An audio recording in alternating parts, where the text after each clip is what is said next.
Hey guys, my name is Rob Alicea, and I am an actor and filmmaker from Astoria, New York. I created a series called Adulthood. It is about four best friends who currently live in Astoria, New York, where I live, and what happens in their lives when a non-binary tween shows up claiming one is the father.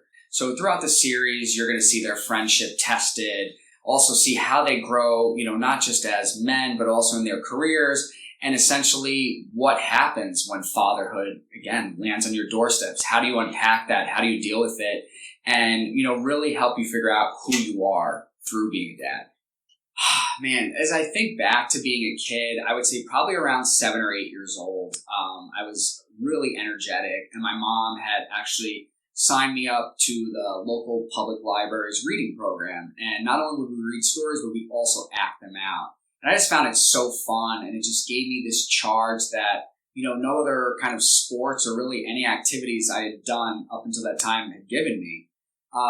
Fast forward, when I went to college, I went to Hunter College in New York City.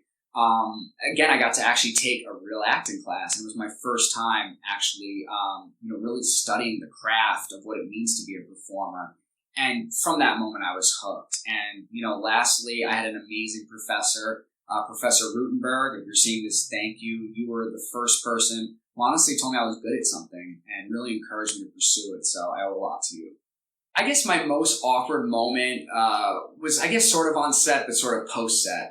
It was really when my mom came to the premiere of the Adulthood pilot, and I had a scene where all the guys in the show moon this one of their childhood bullies. So that was like probably the first time my mom had seen my butt since I was a baby. So that was super embarrassing. If I had to choose a spirit animal, it would be a turtle. I've always loved turtles since I was a kid, probably firstly because of the Ninja Turtles, but I love that, they have this sometimes like a tough exterior with the shell, but they also can be, kind of introverted, which I consider myself an introverted extrovert. My celebrity crush, Sophia Bush. I'd have to say Ryan Reynolds. My favorite food, something that I could eat all day, every day, forever and ever, sushi. My favorite ice cream flavor, something, again, that I could eat all day, every day, and if it was my one flavor forever, Reese's Peanut Butter Cup. If I had to choose one album to take with me to a deserted island, it would have to be Blink-182's Dude Ranch. The one movie I would take with me to a deserted island would have to be Back to the Future.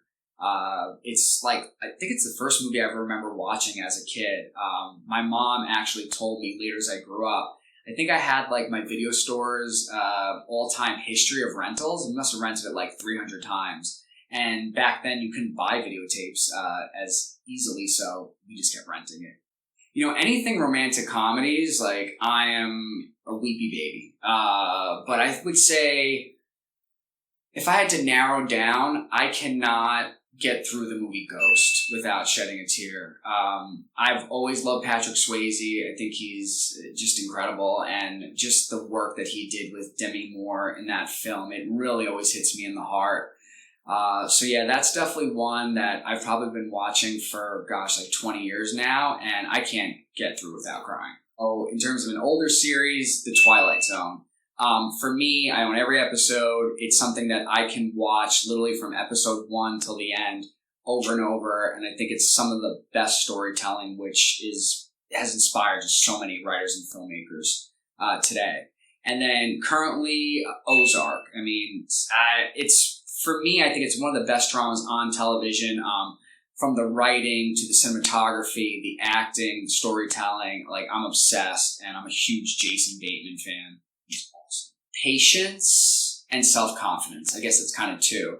But just learn to be patient with yourself and in your career, and just to believe in yourself. So if there was one piece of advice that I had to give to any artist, it would be to trust and believe in your voice.